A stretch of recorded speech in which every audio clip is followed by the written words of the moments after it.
Welcome to StoryTalk, a roundtable discussion of a single story at a time. StoryTalk is a production of One Week Critique, an Iowa-based arts and education nonprofit that offers educational resources and editorial support to students and teachers of the literary arts. You can learn more about our programs or support our work by visiting our Patreon page or by going to our website, oneweekcritique.com. That's the number oneweekcritique.com. I'm al-Sirgany, here today with Ingrid Wenzler. Hey. And Matthew Schmidt. Hello. Today we'll be discussing Brownies, the first short story in ZZ Packer's 2003 collection, Drinking Coffee Elsewhere. The story is told in the first person by Laurel, aka Snot, who in the story's time is a fourth grader. Snot and her Girl Scout troop visit Camp Crescendo, where they, a troop of black girls from the south suburbs of Atlanta, spend their trip plotting a fight with the white girls of Troop 909, because one of those white girls has reportedly used a racial insult against the quiet Daphne.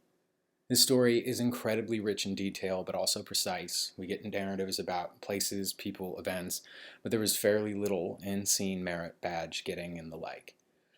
I'm generally inclined to think and constitutionally connected to this story by its use of side narrative to lay ground for the primary tale. Rather than lay out my thoughts on which pieces of information are most essential, I'll leave it there for discussion unless the two of you think there's something critical the audience should know before we get going. No, I think that covers it. Cool. So I'd like to come back to the issue of storytelling, or get to it by way of discussing the frame narrative. Before we get there, it might be of use to our listeners to have an idea of the many characters involved in the main through line. So Laurel is telling us what she knows about these events, but the action is driven by Octavia and Arnetta, the troop's most commanding girls. The troop is led by Miss Margolin and Miss Hetty. Also particularly significant to the tale are Janice and Daphne. There are other girls, other side characters, and of course the girls and the leader from Troop 909. But maybe the two of you can begin our conversation by thinking out what we should know about Laurel and her troop first. Yeah, I think a good place to start is just by introducing the wide cast of characters, because, it's a lot to track, but the story actually is so good at characterizing even its smaller characters that I never found it to be too many names or too much to follow. Sure.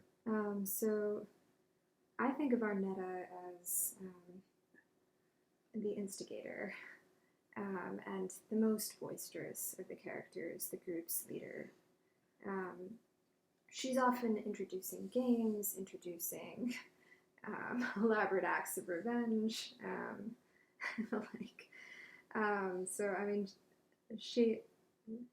she's outspoken, and our narrator notes that she's not someone who even the troop leaders are going to reprimand. That she's got a certain relationship with Mrs. Margolin, because she's memorized some of the religious aphorisms and acrostics that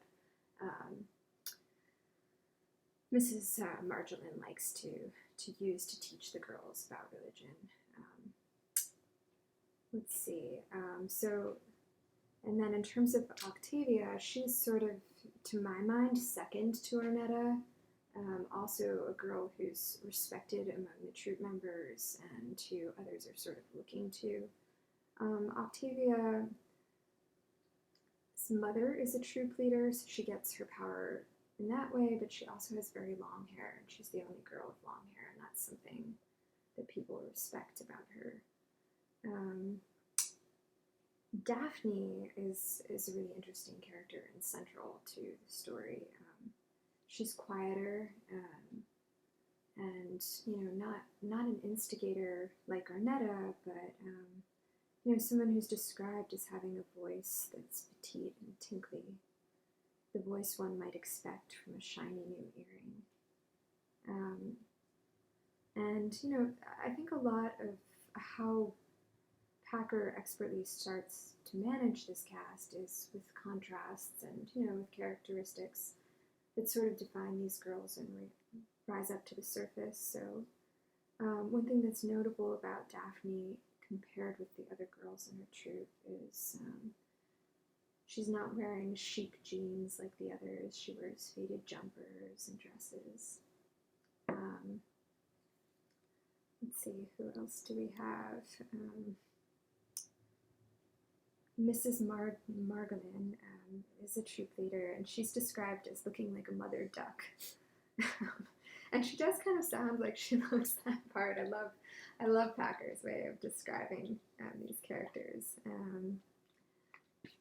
And then Janice, who you mentioned, Adam, is a girl who's, to my mind, she's not younger in age than the others, but she seems a little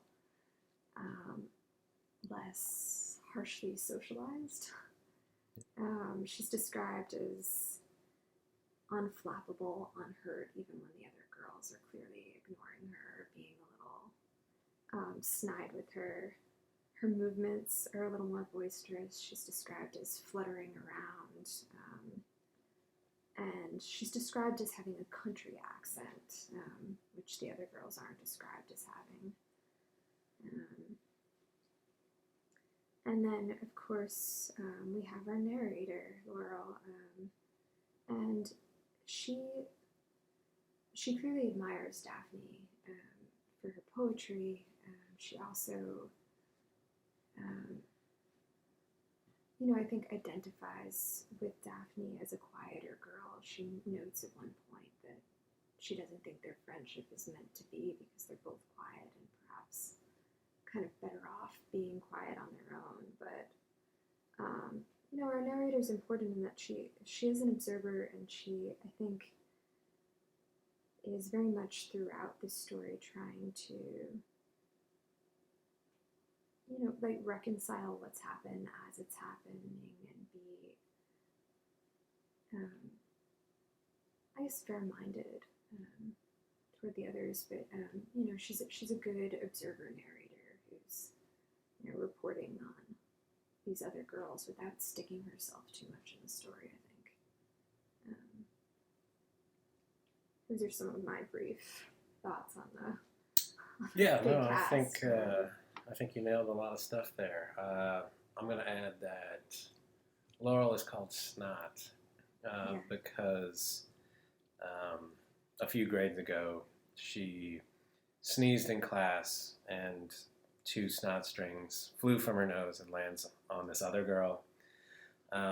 So from that gross bodily function, she has been called Snot ever since. And everyone makes sure to call her Snot when they talk to her.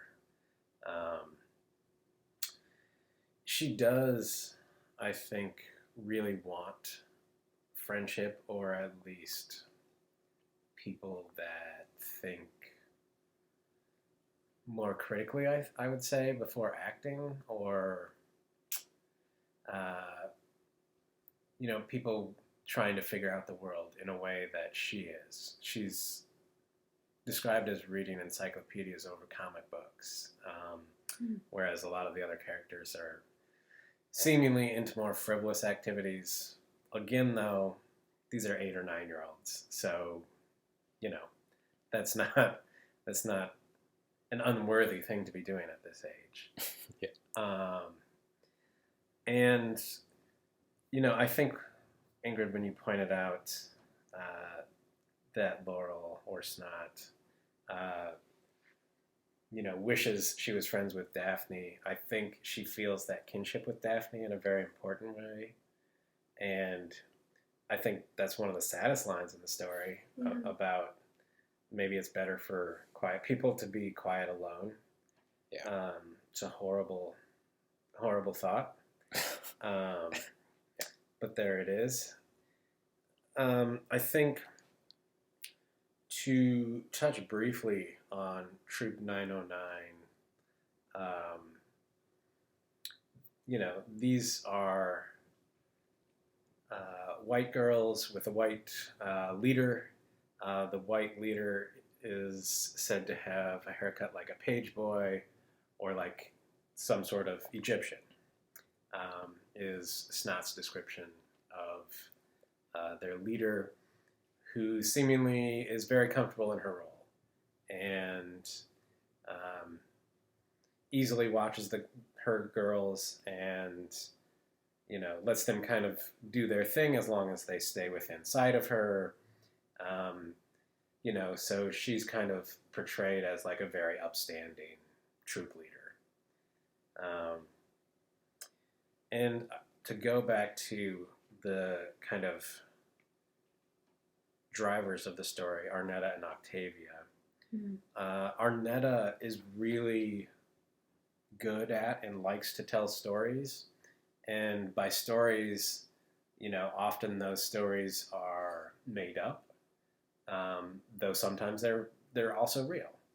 But it is of note, I think, to recognize that she is constantly making things up for her own entertainment, mostly. Yeah. Ornetta, does have this control over people, especially her peers, in that, she's kind of in a really good position here. Her mother's a parent helper. She has the long hair, as Ingrid has said. And one of the reasons that comes up is that it's long and stringy, like some of the white people they see on TV. Yeah. And so it's a different type of hair. And in that way, it sets her apart from people. And it's really long, down past her butt, according to the text. And so, like, it's kind of like this magnificent haircut or hairdo or whatever you want to call it that lends her some sort of power. I get the sense that she's also a little bigger because at one point when she finds something funny, she slaps her belly. I don't know if that's true, but that is the sense I get from the story. And they're kind of like Ornetta and Arnett or Octavia. I'm getting that wrong. Octavia and Arnetta are kind of like, very close at the hip. They stand together and make fun of people at recess when they're at school. These are all characters that go to school together, not only Girl Scouts. So they see each other all the time. They're very familiar with each other. And, everything that Arnetta does, Octavia pretty much goes along with it, but she is the one that can shoot down an idea of Arnetta's. Janice, is from the country, I think. I think that's the implication. She has the country accent, but like she's from the country, and so part of her character is like not understanding everything. Yeah. And I think like her flutteriness and like she does a lot of jumping and head nodding and things like this is kind of to show that she just is trying to have a good time and like fit in, even if she doesn't understand everything. Yeah. Because she constantly trails after Arnetta and Octavia. And then Daphne is a character that comes from poverty, or at least that is the supposition of Snot, in that since she always wears these faded clothes, as Ingrid has pointed out, Snot kind of pictures her mother as being a house cleaner. Yeah. And the one time she wore something really fancy was a new dress that she wore when she was receiving an award for the poem she wrote for Langston Hughes Day. Yeah, so thank the two of you for like running that one down to our listeners and to you. It's a lot of information to take in, and I think that's because we're getting these they're almost like vignette moments of like children passing by each other and through each other that are often told sort of going back a little in time, like Matthew mentioned. The girls all go to school together. So there's a lot of history and kind of that childhood day-to-day that we're working through. But the heart of the story, it's dealing with the complications of race and the formations of racial narratives and racial expectations that we have. I mean, in terms of sort of theme. So it's always seemed significant to me that these girls, that is Laurel's troop, they're 8 or 9. They live in a primarily black suburb. According to Snot, only one kid at school is white, and they already, despite that, right, like they already have these really mature understandings, these really complex understandings of racial interaction, sometimes really subtle racial interaction. And I think that this experience is going to solidify those complexities more. So I'm hoping that the two of you can point to how Packer lays the groundwork for the conversation around race here, in narrative and in imagery particularly. I'm thinking about the girls from Troop 909 getting off their bus with their chromatized backpacks and Disney characters and recognitions of even, difference amongst them and their families. Yeah, I think, right, that opening scene is really nicely laid out because the backpacks are all like Disney characters, Sleeping Beauty, Snow White, etc., or some of the cheaper ones, but like rainbows, unicorns, etc. And the Troop 909 or white girls are described as holding on to stuffed toys like pacifiers, and looking all around them like tourists, determined to be dazzled. So sorry, that line gets me every time. So that's really funny because this. I think one of the things that comes up is that this idea of camping, is like a white idea, and it seems foolish to a lot of Snot's group, that they would go just sleep in nature, as opposed to like just recognizing that they live in nature. It's like, I'm going to leave my home and sleep somewhere uncomfortable for what reason? And I'm going to eat food that's not as good as eating at home, and things like that. But also, one of the first things that Arnetta claims is that she can smell the white girls get off the bus and that they smell like wet chihuahuas. Right? And they're like, they're pretty far away from those girls at the time. And yet, she's making this outrageous claim that they smell like wet chihuahuas, which is pretty hilarious. In turn, the way Snot describes Mrs. Margolin, as Ingrid has said, is like a duck with, Yeah, if you can quote, find that to read it, it's so funny. Mrs. Margolin even looked like a mother duck. She had hair cropped close to a small ball of a head, almost no neck, and huge, miraculous breasts. She wore enormous belts that looked like the kind that weightlifters wear, except hers would be cheap metallic gold or rabbit fur or covered with gigantic fake sunflowers. And so, right, like, Mrs. Margolin is like this very large figure. She's a leader, but she's also kind of a funny-looking leader to the girls. And she leads them around in like a line, and they all have to follow behind her like little ducklings.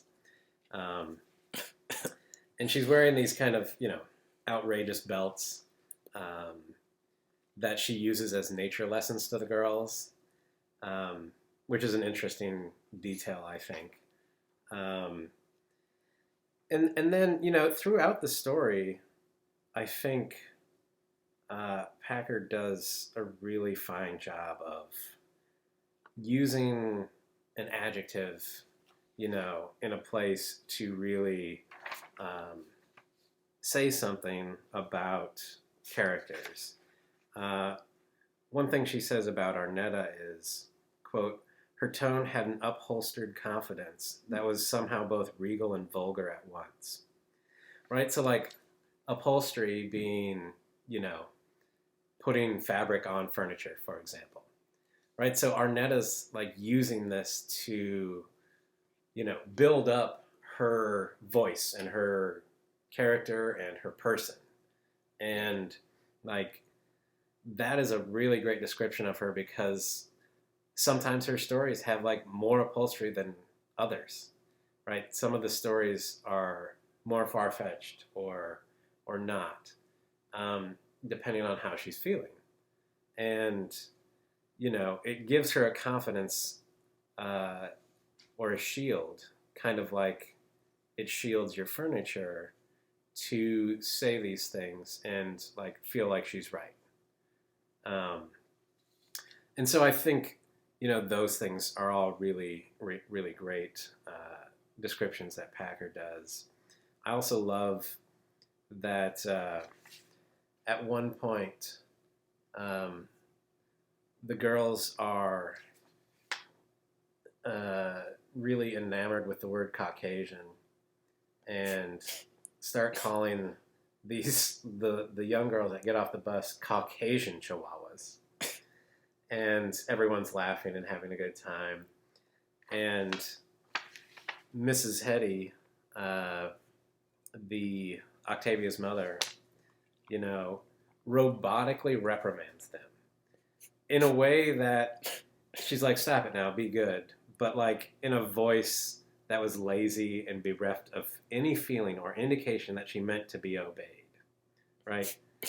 And so like she's doing the thing that she's supposed to do, but like telling the girls like, it's pretty funny, really. Like, it's okay, I don't really care. So, there are things like that we could go through for quite a while in the story to like show how like the setup takes place. Yeah, I think that's really, I mean, right, like the girls have this understanding of it. It's not that they don't have an understanding of how Caucasian works within American English.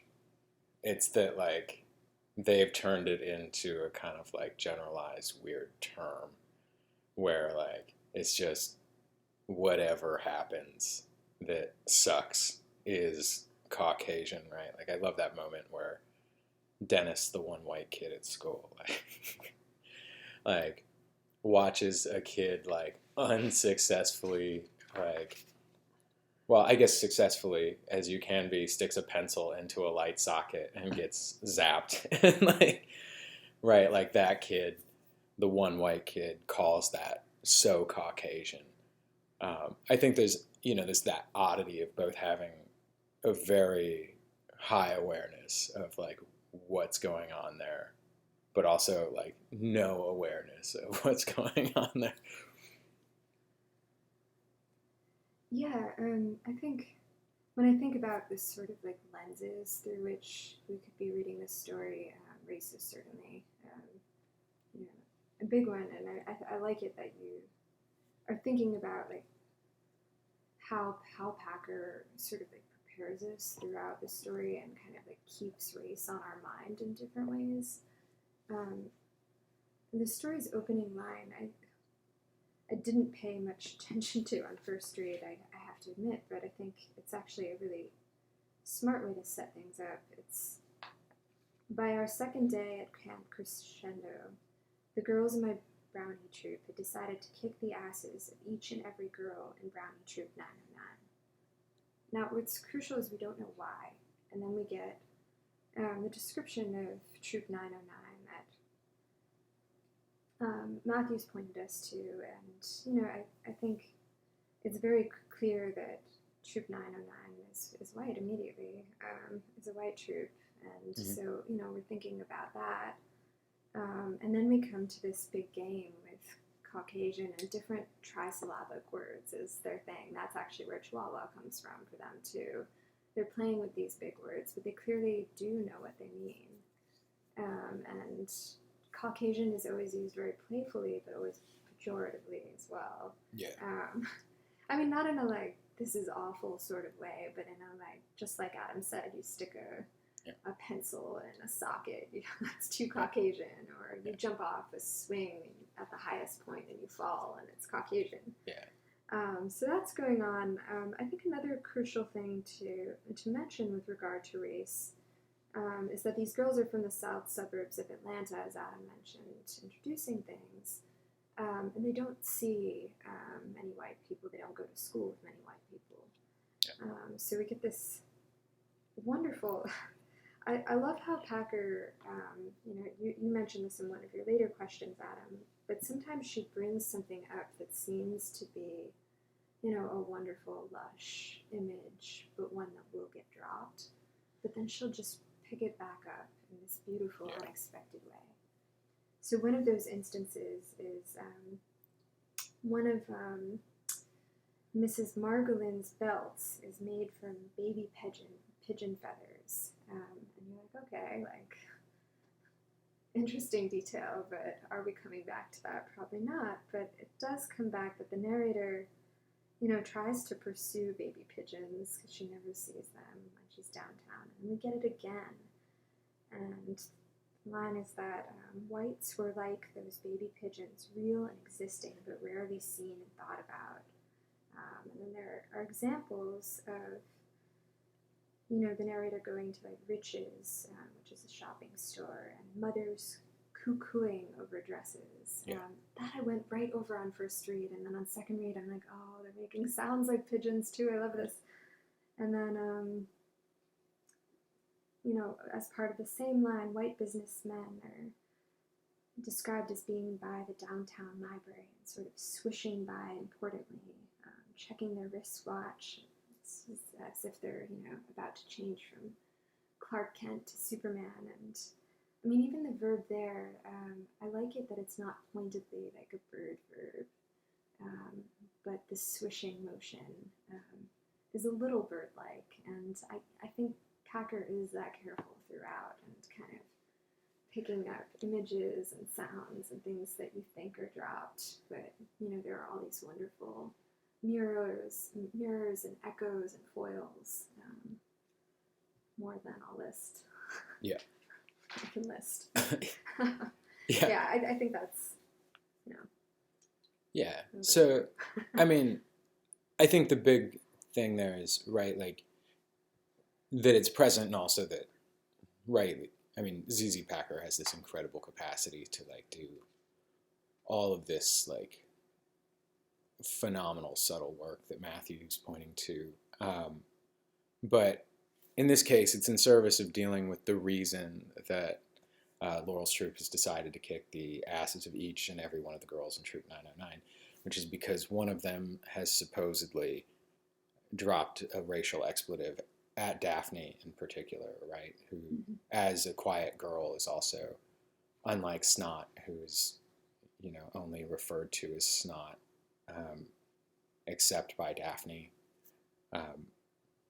right? Like, she's the most innocent girl in the troupe, I think, significantly, or she's the most narratively enfeebled by the other girls. That might not be the term I'm looking for.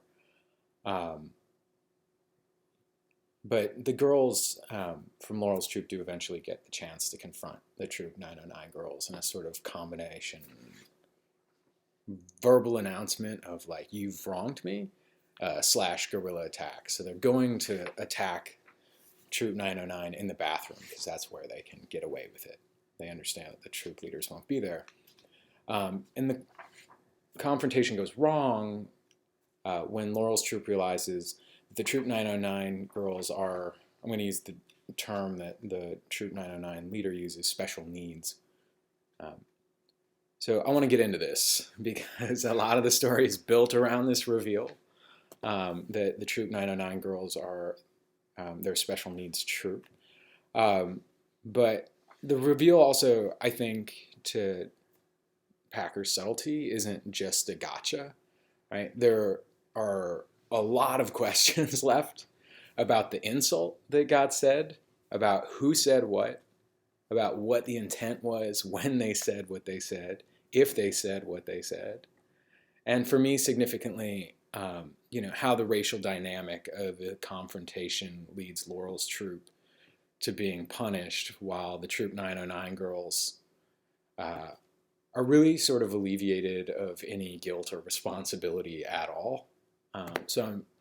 Maybe it would be good to kind of lay out the trajectory of that a little more narratively and less abstractly, but let's also just get into thinking out some of the dynamics and how they're explicated through that. Well, I think, it's not a gotcha moment because the way the white girls are described throughout is with an eye towards the reveal. There's one where one of the girls is flapping her arm like a broken wing. We hear the taller or bigger girl, as described by Snot, that is their quote-unquote leader of Troop 909, talking, and the way she talks is very strange, because we're not seeing her from the POV of Snot. Yeah. At that point, only Arnetta, Octavia, and Janice go into the restroom, and the rest of the girls are supposed to go in when they're given a signal. And, so they hear the beginning of the confrontation from outside the restroom. And the voice sounds very strange to Snot. And when she goes in, she kind of describes the fact that when the girl spoke, her lips didn't meet and her mouth didn't close, and her tongue grazes the roof of her mouth like a little pink fish. And so her speech is not what most people would consider a normal speech.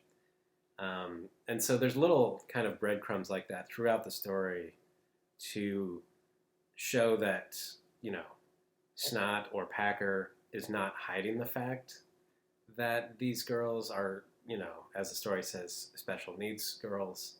But the first time you read it, it doesn't necessarily jump out at you as being the case.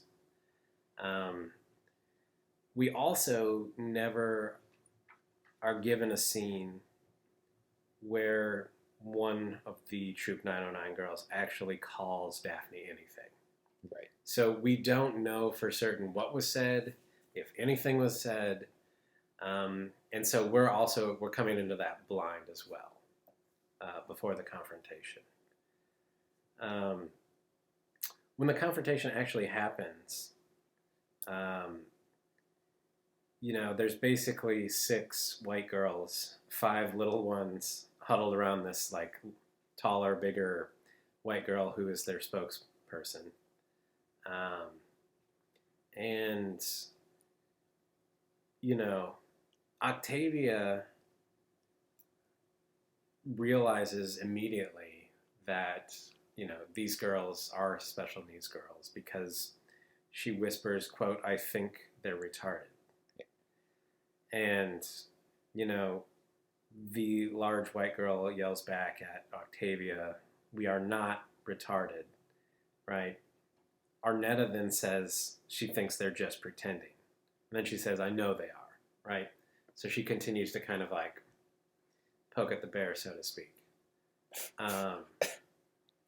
And so we have this confrontation that kind of goes back and forth, and Octavia tries to smooth things out because she knows her mother's there.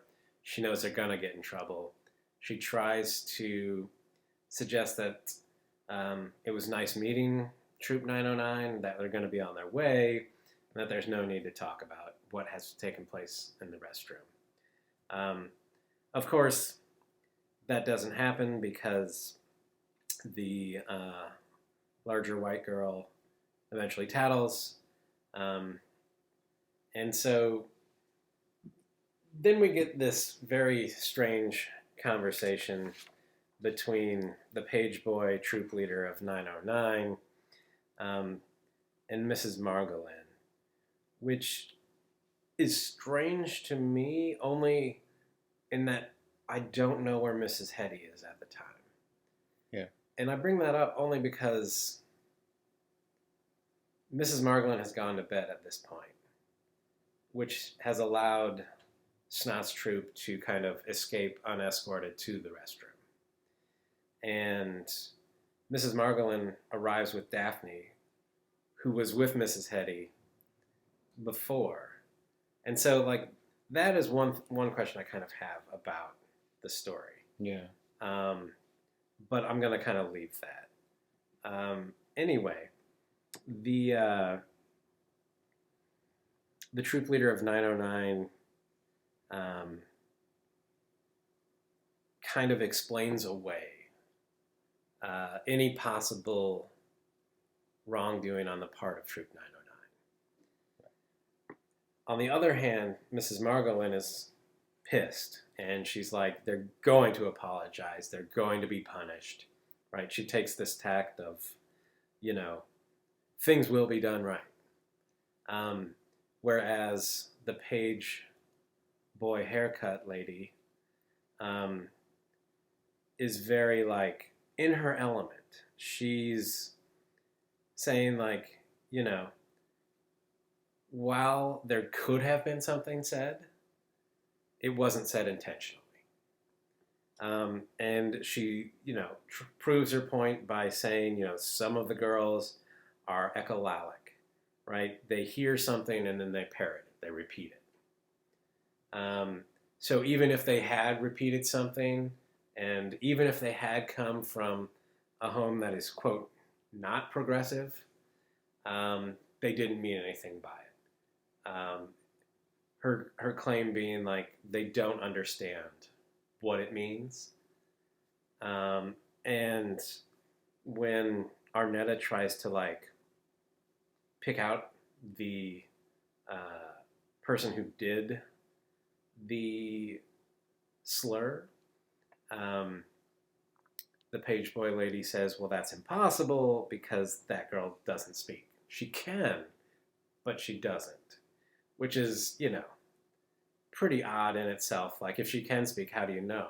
You know, and she doesn't, right? So, like, even there's a contradiction of sorts. Yeah. And then Arnetta tries to pick out another girl, and this girl actually clearly doesn't understand. She's just, like, really interested in being a brownie and making it to the level of Girl Scout. She's wearing the whole uniform. That's her, like, big thing. She loves it. And she doesn't really understand what the conversation is even about. And so, you know, we're getting all these things that make this situation very difficult. We're given information that can seemingly go both ways. Yeah. And I think that's, like, the situation Packer's going for. Like, it's not a very clear-cut situation for anyone, except that the two troop leaders are trying to, like, diffuse the situation before it blows up. Yeah. Yeah, Matthew, I think, thank you for, you know, covering all that. You know, the story covers so much ground there, and you know, I think on first read, I noticed about myself that I was thinking that this conflict was a little simpler than it was, and on second read, especially, I started thinking about things from all different kinds of angles. Yeah. And really assessing what I did and didn't know about what had happened, and that was where the story's real richness and power lay for me. So I want to go back to something that we talked about with Arnetta and her tendency to make up stories. So, you know, we catch her, like, very early on saying the white girls smell like wet chihuahuas, and Matthew, you catch that she's not that close to them and doesn't even know what chihuahuas are. So there's that, but she also, she tells a story that I think is hilarious, so I just wanted to find a way to work it in here. Okay. The narrator tells us, once Arnetta killed the troop goldfish by feeding it a French fry covered in ketchup. And when Mrs. Margolin demanded that she explain what had happened, claimed the goldfish had been eyeing her meal for hours. Then the fish, giving in to temptation, had leapt up and snatched a whole golden fry from her fingertips. Yeah. Now, I have so many questions about this little goldfish story, and I think it's one of those moments that sets us up for where we're going to go eventually, in that, is that really why the goldfish died? That's what the narrator tells us. Do I really think a goldfish ate a whole French fry covered with ketchup? I don't know. I don't think so. So, it's important that Arnetta is the instigator of this, because that throws things differently into... That makes the claim a little more dubious, although, to Troop 909's leader's point, it could have happened. There's always that potential within the story. That Arnetta, points to the wrong girl, definitely makes it more doubtful that she saw the girl say something, but she still could have heard the girl, certainly. She could have heard someone say something, and not known who it was, and we don't know what the lie is, if there is a lie even. So, I think that's a crucial thing to keep in mind. And then, I think this story's playing, or really looking at, examining intention, and, if a girl repeats a word and doesn't know what it means, is she culpable? And, I think that's partly in conversation with the age of the characters that we're working with here. And another beautiful moment within this story, the girls, after they're reprimanded, all take turns imitating the girls with special needs. Yeah. And that coming after the echolaic. I honestly don't know how to pronounce it. The claim that parroting is without intention, I have to think in that moment about these girls who've just been punished, who may not, understand how cruel it is that they're mocking these girls in the way that they are, and where that's coming from for them. And if Arnetta has made up hearing someone use the N-word, then, where is that coming from for her character, too, is another question that I have. Certainly, this story's fraught with racial tension, and, I think one thing that the story is showing us is that regardless of culpability, one side has protection and the other side has fear. Yeah, I think that's the huge thing, right? Holy shit. Absolutely. I think when you think about how the adults in this story could behave and how they do behave, what Mrs. Margolin. Yeah. We're not doing very well in the name. No, we're not. They're tough. What Mrs. Margolin doesn't do is sit down with Arnetta and say, sweetheart, what happened? What did you hear? Why were you doing this? She doesn't explore, and doesn't for a moment consider that this story is true. Yeah. And that would be a whole other story there. Yeah, and I think that there's, in the way that the adult world of race is deeply complicated, right? That. And the world of children, clearly that's some of what I'm driving at here. Yeah, that Arnetta can tell a story and it could be true, and we can start with that assumption, but assaulting the other girls is not the right answer, and that's the lesson that they should have learned, but didn't get an opportunity to. And the girls, right, assuming that girls, because they have, like, they're learning disabled or have special needs, are in some ways zero culpable for what happens, or what they do is belittling of those folk.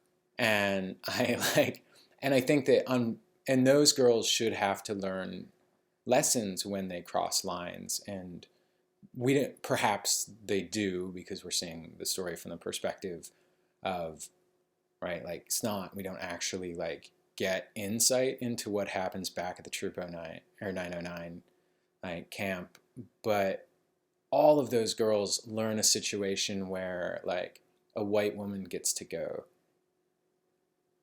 It's not our fault.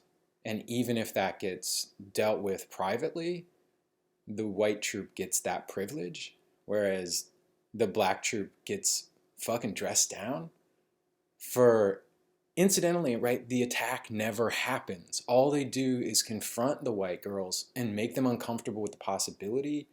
And then, often I think a very mature thing that they have to learn here is, or that they are learning here, is that like having a representative accuser, and maybe more importantly to the damage, a representative spokesperson for the group or the troop or the race, ends up allowing people to make excuses for each other that aren't justifiable in reality.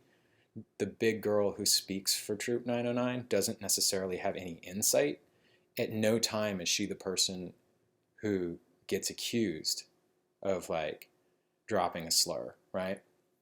So her insight is utterly irrelevant, but like it is the focal point of the story in terms of how the accusation works. Like the troop leader has no insight into whether or not, even to say it could have happened is not actually an admittance in this case that it could have happened. It's it could have happened, but I know it didn't, and it's not their fault, and none of Laurel's troop will get that benefit, and that's a horrifying lesson to learn as a child. I think it's really interesting that you're using the word lesson too, considering that that's the girls' sort of mantra, that they're going to teach Troop 909 a lesson, which is clearly language that they've picked up from the adult world, and I think points to, as you're saying, like the lessons that they don't get. Also, the page boy leader of Troop 909 has, quote, a syrupy instructional voice. Yeah. Right? And so, like, she's instructing everyone at this, gathering to try and sort things out. And I think the other thing that complicates it even more is that the big girl knows that the word is a bad word. Yeah. And says, we wouldn't use bad words. So, like, there's been teaching, but we don't know, like, the extent of the teaching. We don't know who's done the teaching. And we don't know which of the girls of Troop 909 have been taught or can understand why they shouldn't say something. Yeah. And anyone who's worked with children knows that if you tell a parent or that their child has done something, no matter how often you see a child do something horrific, that parent will come in and go, my child would never do that. And I mean, not unilaterally, not all parents. There are also horrifying parents that will just go, don't worry, I'm going to take care of it, in some sinister voice. But, I think that syrupy instructional voice, as if you're learning something that you know to be untrue, as a lesson is a scary one. I think it's also weirdly connected within the context of the story about the fact that they have lessons as brownies by, seeing leaves, which even the girls at 8 or 9 are mocking a little bit. But they're also getting lessons like, this belt is made of rabbit fur. And it's a kind of silly lesson. Although, right, like, some of those end up being functional. Matthew and I as farm boys, you probably have met someone, I definitely have met several who, like, turn up at a farm and are flabbergasted that a cow actually produces milk with its body. Yeah, it's there are a lot of misconceptions out there. Anyway, I think I'm going to pull away and not from this to ask, speaking of Miss Margolin, how religion is functioning in this story, because I think that's also going to be one more thing that kind of becomes an undercurrent as we're talking about the larger conflict. And I asked that in particular about Miss Margolin, but also in other circumstances. She's got this particular brand of AME Christianity that's used to contrast, I think, other religions and other beliefs, but also I think anytime we're talking about religion, we're talking about a little bit about our morality and how we're going to understand each other. And there's something that's, I think the whole story is going to come up against different kinds of morality, right? Like, in terms of the justice that would have been had someone dropped a racial slur, whether or not it would have been okay to beat up the entire troop, and why that feels like justice, and all that kind of stuff. But we've also hit on the acrostics, etc., a little bit. So. I actually think religion is much more central to this story than it seems to be initially. It's constantly there, but I mean, in many ways, it's as much important lens to pay attention to as race. As Adam just said, Mrs. Margolin ascribes to AME Christianity. I get different sects mixed up, so I spent a little time Wikipediaing this. Yeah. So AME stands for African Methodist Episcopal Church. It's the first independent Protestant denomination, and crucially the first independent Protestant denomination founded by Black leadership. And there's an attention within the religion to discrimination in particular. So, those things are bound up in that way. I think, we get Mrs. Margolin's attention to religion really early on. It's a line, but nature lessons were not Mrs. Margolin's top priority. She saw the position of troop leader as an evangelical post. Back at the AME church, where our Brownie meetings were held, Mrs. Margolin was especially fond of imparting religious aphorisms by means of acrostics. Satan was the serpent always tempting and noises. She'd refer to the Bible as basic instructions before leaving Earth. I like that one. That's my favorite one, man. Whenever she quizzed us on these, expecting to hear the acrostics parroted back to her, only Arnetta's correct replies soared over our vague mumblings. Jesus, Mrs. Margolin might ask expectantly, and Arnetta alone would dutifully answer, Jehovah's example, saving us sinners. Yeah, which is... So, we learned that about her. We haven't talked much about Octavia's mother, who's also religious, but clearly is described as, she's described a couple times as being sort of bored with religion. She gets bored parochial orders, and she's going through a divorce, and is quick to ask her daughter to pray for her and her husband, and to ask the Brownies to sing her brownie songs to cheer her up, including a donut song. I love the donut song, man. About your soul having a hole if Jesus isn't around. So, there are those characters, I think, and, there's the sense in which religious belief and order are also associated with morality in this story. I think, I don't want to jump too far ahead because I know we're going to talk about the ending. We can... So I'll leave it there for now and pass the baton to Matthew. Yeah, without going into the Mennonite stuff yet, I think, there are expectations that Mrs. Margolin has for how the girls are to behave, for what the girls should know, and for, using the belief that, everyone is God's child, and should treat everyone else with respect, kind of comes into play. But she also believes in punishment, clearly, as she claims to the page boy, Troop 909 leader. I think, in some ways, the AME church was created because, people were being discriminated against in church. Yeah. And so this offshoot is one in which, they want to be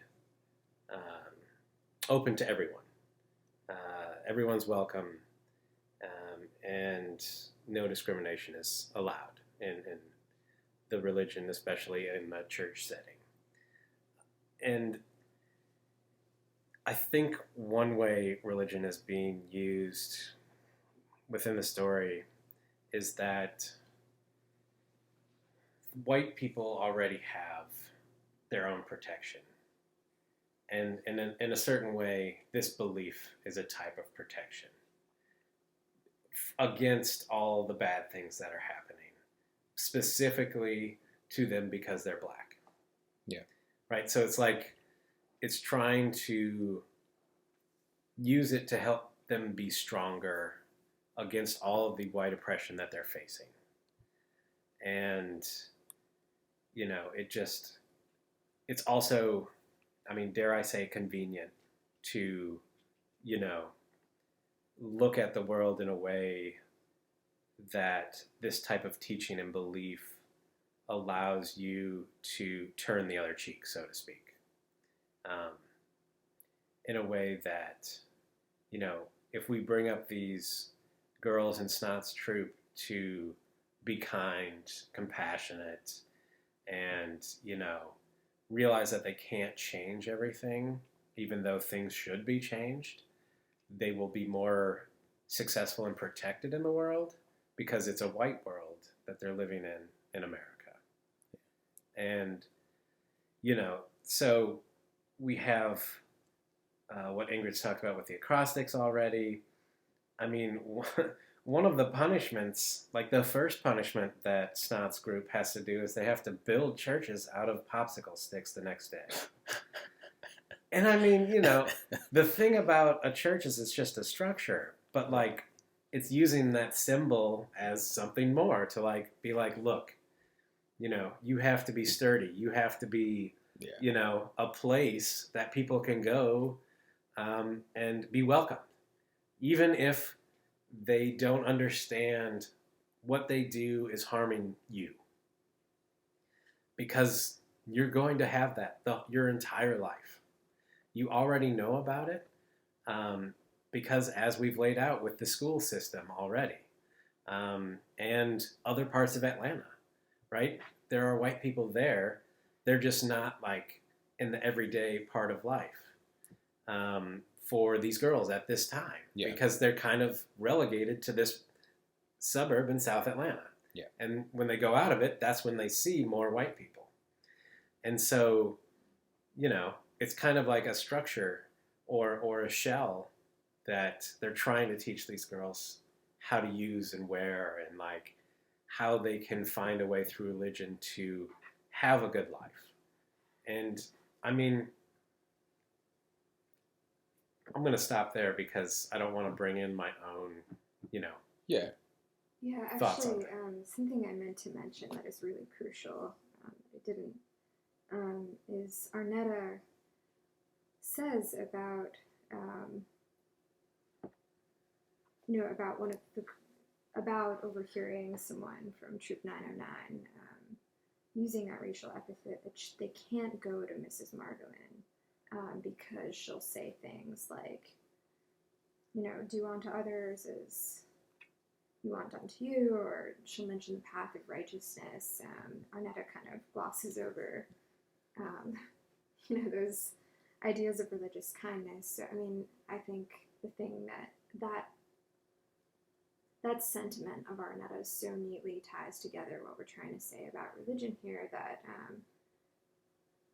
at times the lessons are muddled, but actually, I mean, the fear here is that they'll be given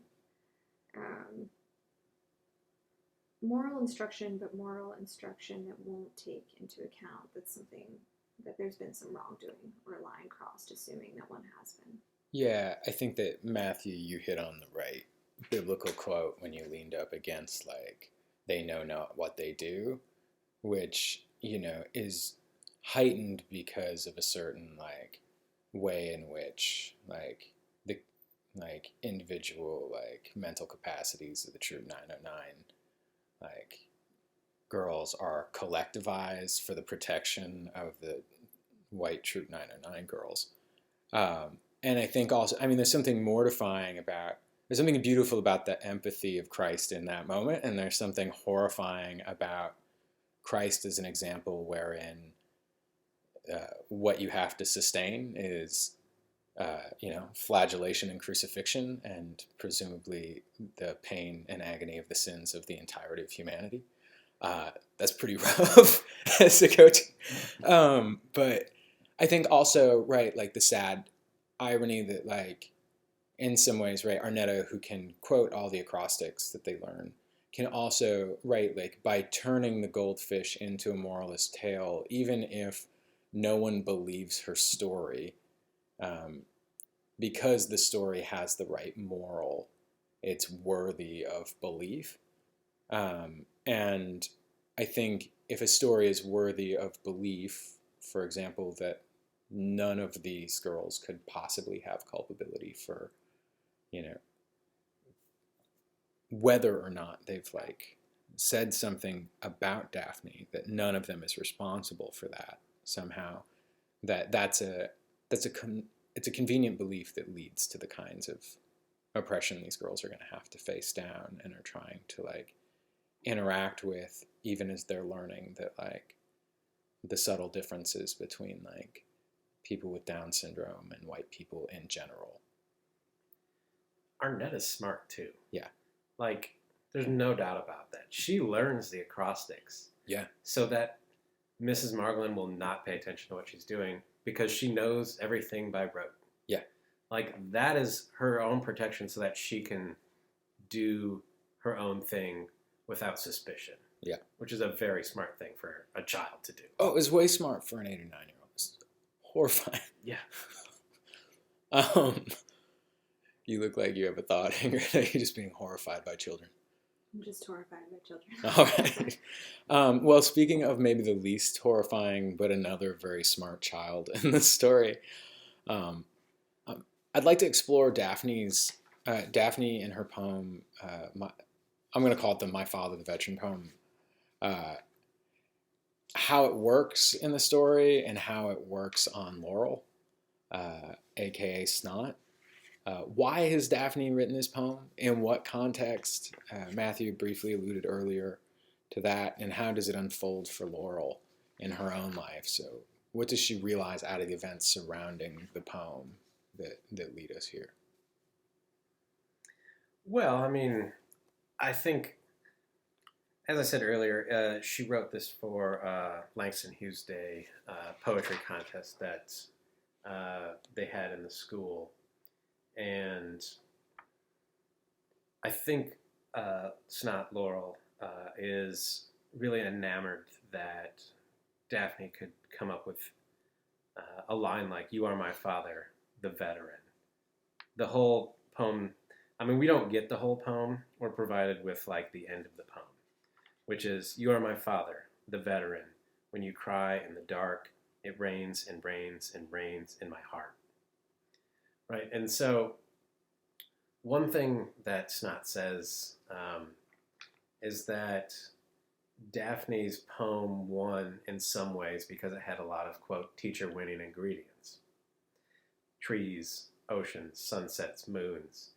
But what cinched the poem for the grown-ups, snatching the wind from Octavia's musical ode to Grandmaster Flash and Furious 5, were the last lines that I just quoted. Right? And so this is really interesting because, Grandmaster Flash and the Furious 5 would be much more popular with the girls. and not so much with the parents, right? But moreover, I think, without going into that in more depth at this moment, is that, this particular line, "You're my father, the veteran," to Laurel/Snot doesn't necessarily speak to her father as a military veteran, but her father as a veteran black man in the U.S. Yeah. He's been through the ringer, and he has, understood some things, and maybe not everything, right? And, she's at home repeating, "You are my father, the veteran," while she's eating cereal. And her father, who acted in plays as Caliban and Othello, marched her to her teacher one morning and said, "Can you tell me what's wrong with this kid?" Right? So she's trying to figure out how to write like this, or figure out how to write something moving. Yeah. And B, trying to figure out what it means, because even with all her encyclopedia reading, she doesn't quite understand what it means at this point in the story. Yeah. Right? And so, her father's concerned because he doesn't understand why she's saying this and so on. And yet, he realizes that it's important in some way. So he's trying to figure out what to do about or for his daughter. Yeah. And I think what's really interesting and what Laurel kind of learns is that her father is an actor on stage and in real life. He is filling roles, to make money and to get by. Yeah. Maybe for his own joy as well. And this becomes apparent when we get to the Mennonite story, which is basically, I'll just briefly touch on it here, is that one time Laurel tells a story on the bus home about when she and her father went to the mall once, and there were Mennonites at the mall. And, her father realizes because they're Mennonites, they will do whatever they can to help you. And so her father asks the Mennonites to come paint his porch. And so they do. It's part of their religion. They have to go do this. And, she realizes at the end of that bus ride, that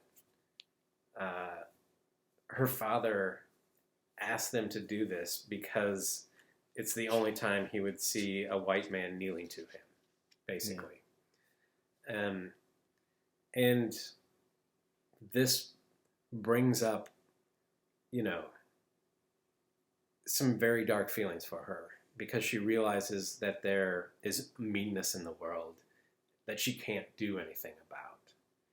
And it also plays into the morality that we've been talking about. Her father sees an opportunity and takes the opportunity, even if he doesn't need the porch painted, even if he's fully capable of painting the porch himself. He still wants to do this because he feels some sense of righteousness that this happens. And, that's the hard thing. Is he entitled to this? Is a question that's brought up by the story. Yeah. And it's very difficult to argue that he's not entitled to that. Yeah. Because of the position that he's in America. Right? So it's pitting,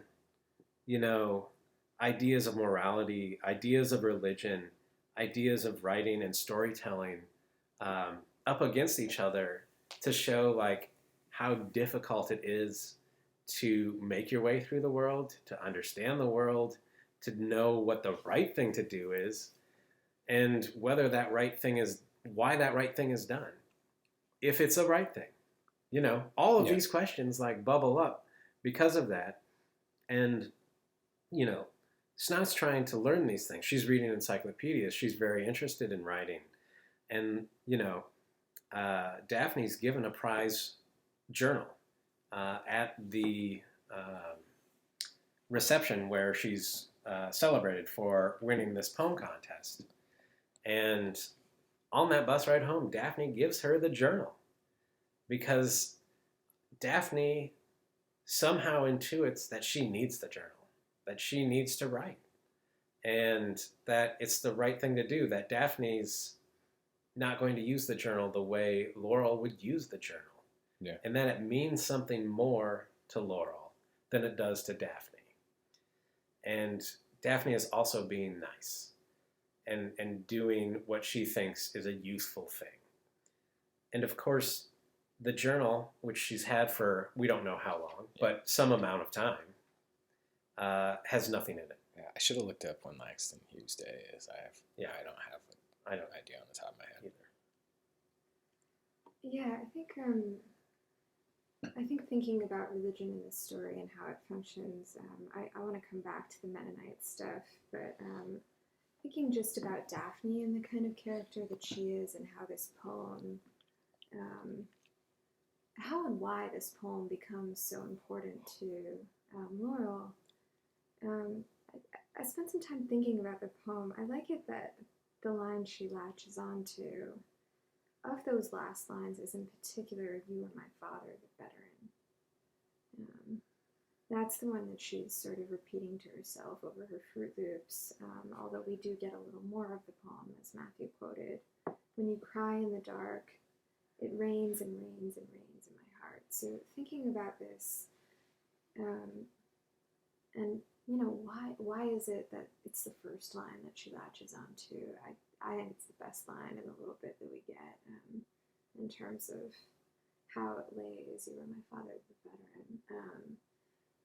But I also think, we associate veterans with war, of course, and, we think of them as heroes.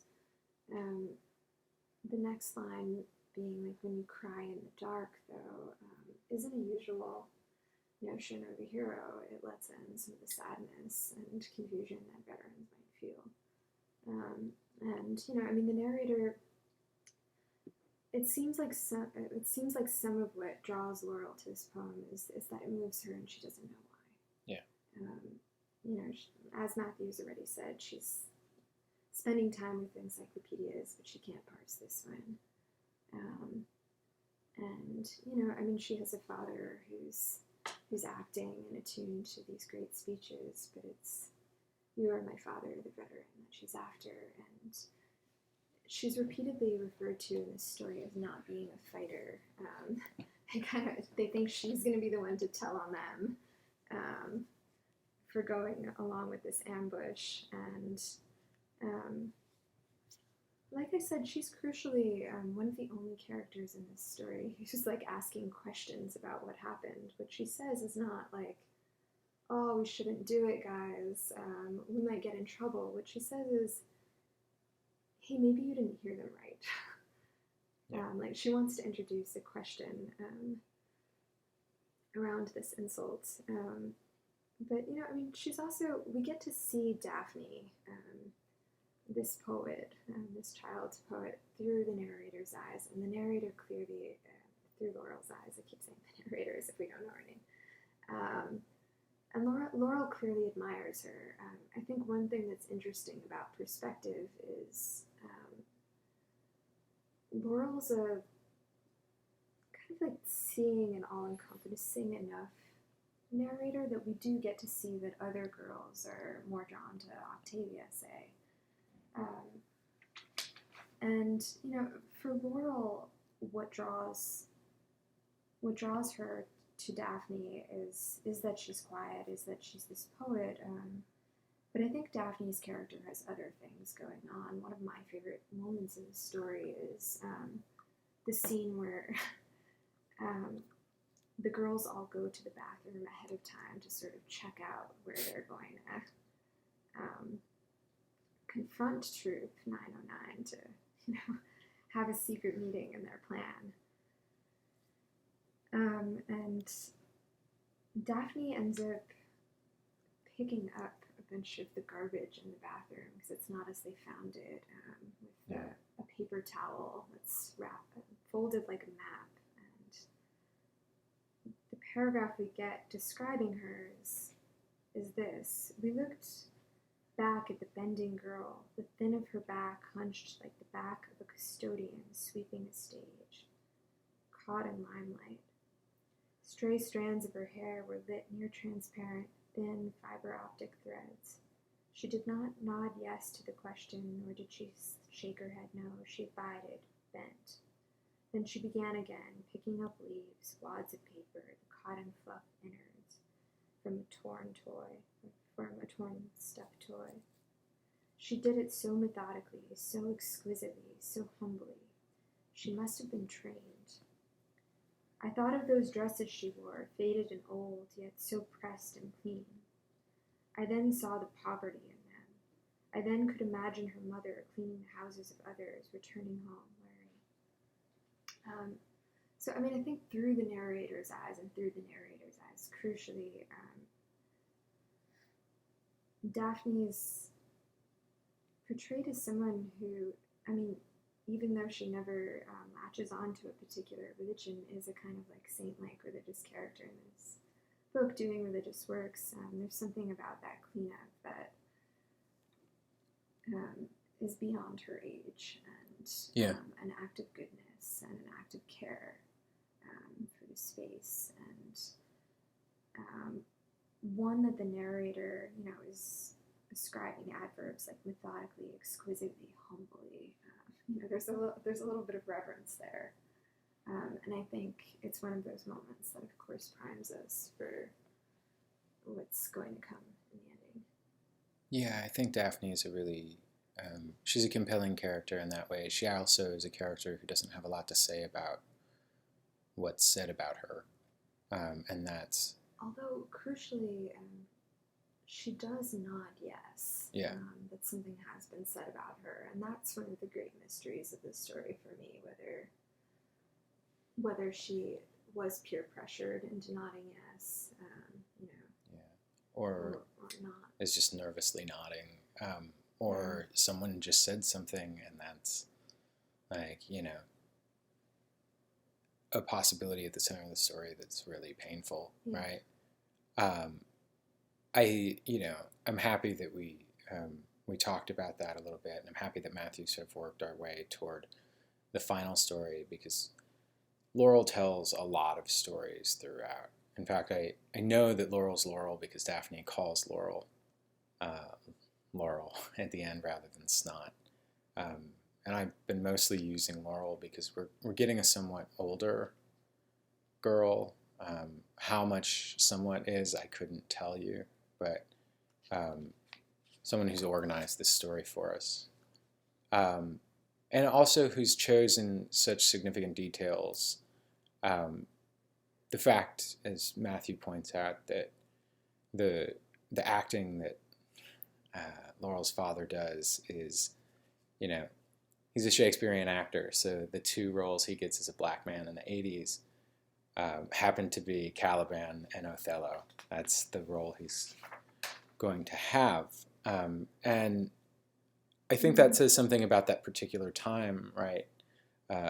In this post-Hamilton world, we've opened up our minds a little bit, but also I think to Matthew's earlier point about what a white world looks like. It's one in which you can make a whole career out of Shakespeare, but some people are relegated to certain characters in Shakespeare. I think also significant that she chooses to mention Othello because, of course, it's a play so much about the unknown said, or the said unknown. Indeed. And I think it's really brilliant that we get the father. He comes in and like Dennis, the girl who Martez, the girl that gets knifed in the head with a field hockey ball and her barrette.